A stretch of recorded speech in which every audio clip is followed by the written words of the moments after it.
Assalamualaikum warahmatullahi wabarakatuh. Saya Rifki Kurniatama ingin mempresentasikan UAS Big Data. Untuk yang nomor satu yaitu jawabannya metode yang digunakan dan langkah-langkah. Satu yaitu data preprocessing preprocessing atau membersihkan data, menangani nilai kosong dan menormalisasi data agar siap digunakan. Yang kedua yaitu K-means clustering, yaitu teknik mengelompokkan data untuk mengidentifikasi pola atau kategori dalam database mahasiswa. Yang ketiga adalah Apache Spark, yaitu framework big data untuk memproses data dalam skala besar secara efisien. Langkah-langkah penetapan metode yaitu identifikasi data. Identifikasi data yaitu mengumpulkan data dari berbagai proses di kampus, misalnya kinerja akademik, kehadiran. Yang kedua, data cleaning, menghapus nilai outliner, menangani nilai kosong, dan memastikan konsistensi data. Yang ketiga yaitu feature selection, memilih variabel yang relevan untuk analisis, misalnya 4 variabel kinerja mahasiswa. Yang keempat adalah clustering atau pengelompokan mahasiswa berdasarkan kinerja menggunakan algoritma K-means. Yang kelima adalah interpretasi dan visualisasi, yaitu menganalisis hasil clustering untuk menghasilkan wawasan yang dapat digunakan untuk pengambilan keputusan. Yaitu jawaban kedua A adalah perangkat lunak yang digunakan dan fungsinya. Satu, Python, bahasa pemrograman untuk mengolah dan menganalisis data. Yang kedua adalah Apache Spark, yaitu framework big data untuk pemrosesan data paralel. Yang ketiga adalah PySpark, yaitu antarmuka Python untuk Apache Spark, memudahkan penggunaan Spark dengan Python. Yang keempat adalah Jupyter Notebook untuk menjalankan dan mendokumentasi skrip analis data. Selanjutnya adalah HDFS atau Hadoop Distribute File System untuk menyimpan dan mengelola dataset skala besar. Lalu ada Matplotlib dan Scalborn untuk memvisualisasi data hasil clustering.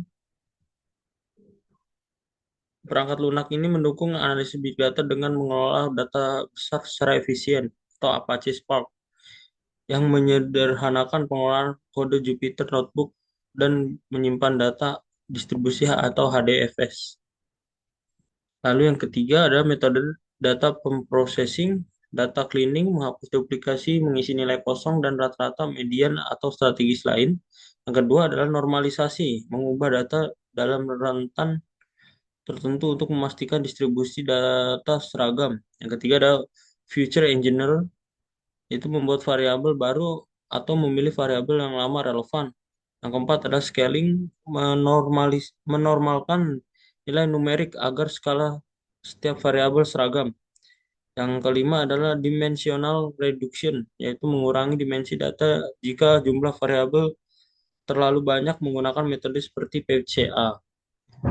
Lalu jawaban yang nomor 4, yaitu perangkat lunak untuk analisis big data, adalah Apache Spark untuk pemrosesan data paralel dan analis skala besar. Yang kedua adalah PySpark untuk mengintegrasikan kemampuan Spark dan ke dalam Python.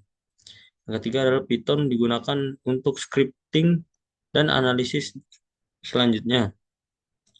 Lalu ada HDFS menyimpan dataset besar dalam arsitektur terdistribusi. Perangkat lunak ini mendukung pengelolaan data besar dengan memungkinkan pengolahan dan terdistribusi komputasi paralel, sehingga analisis lebih cepat dan efisien. Lalu jawaban yang nomor 5 adalah alasan memiliki means atau clustering, yaitu K-means atau K-means clustering dipilih karena sederhana, cepat, efisien, dan dataset besar. Yang kedua, mengelompokkan mahasiswa berdasarkan kesamaan dalam variabel kinerja. Lalu yang ketiga adalah mudah diterapkan menggunakan PySpark. Implementasi pada data mahasiswa adalah untuk menentukan jumlah klaster optimal menggunakan elbow method.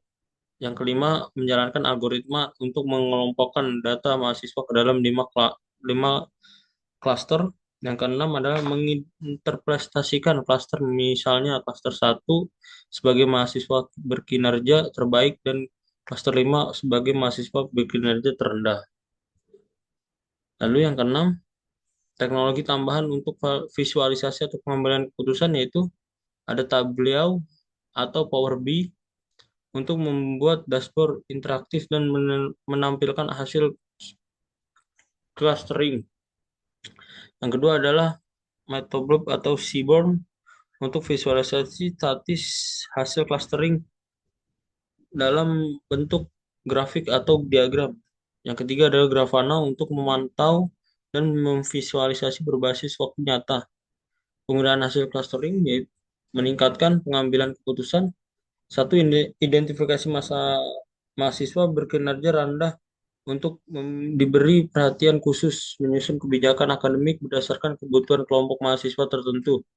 Yang ketiga adalah perencanaan sumber daya seperti alokasi dosen dan menyediakan layanan tambahan. Jawaban 1B adalah mengapa data warehouse digunakan untuk data transaksi nasabah bank. Data warehouse adalah solusi ideal untuk menyimpan dan menganalisis data transaksi nasabah bank karena satu, integrasi data menggabungkan data dari berbagai sumber transaksi, laporan keuangan, dan lain-lain ke dalam satu platform terpusat. Yang kedua adalah optimasi analisis, menggunakan analisis data histori untuk pemahaman pola transaksi dan perilaku nasabah. Ketiga adalah kinerja tinggi, dirancang untuk mendukung query kompleks dalam skala besar dengan waktu respon yang cepat. Yang kelima adalah keamanan dan kontrol akses, memberikan keamanan tingkat tinggi yang penting bagi data sensitif seperti transaksi bank. Keuntungan menggunakan data warehouse yaitu satu, konsistensi data, menjamin data memiliki format yang seragam, memudahkan analisis. Yang kedua, dukungan analitik, mendukung analisis prediktif, laporan, dan visualisasi data. Ketiga adalah pengembalian keputusan cepat, informasi yang terorganisir dengan baik mempercepat pengambilan keputusan strategis. Yang keempat adalah skalabilitas, dapat menangani volume data yang terus bertambah. Jawaban yang kedua B yaitu dua, teknologi data warehouse untuk data transaksi nasabah adalah satu, Amazon Redshift, fungsi data warehouse berbasis cloud yang dirancang dan untuk memproses data dalam skala besar dengan performa tinggi. Perannya yaitu memungkinkan analisis data transaksi secara real time, mendukung query SQL kompleks untuk menghasilkan laporan transaksi nasabah. Yang ketiga adalah terintegrasi dengan alat visualisasi seperti Tableau untuk mempermudah analisis. Yang kedua adalah Google BigQuery, yaitu fungsi platform analitik data berbasis cloud yang dapat menangani volume data besar dengan cepat. Perannya adalah mendukung analisis transaksi secara terdistribusi dengan waktu respon yang singkat, memberi fleksibilitas dan pengolahan data melalui model bayar per query. Dilengkapi fitur integritas dengan alat analitik lainnya seperti Google Data Studio. Jawaban yang ketiga B yaitu alasan Hadoop lebih cocok untuk analisa data transaksi nasabah adalah satu, kemampuan skala besar. Hadoop dirancang untuk memproses data dalam skala besar yang tidak dapat ditangani oleh teknologi database tradisional. Lalu dengan HDFS, data transaksi yang besar dan terus bertambah dapat disimpan dalam bentuk terdistribusi di beberapa cluster. Yang kedua adalah efisiensi dalam pemrosesan paralel. Itu dengan MapReduce, Hadoop mampu berbagi tugas pemrosesan data ke dalam node sekaligus mempercepat analisis data transaksi yang kompleks. Yang keempat, penggunaan Hadoop dan MapReduce dalam analisis data transaksi.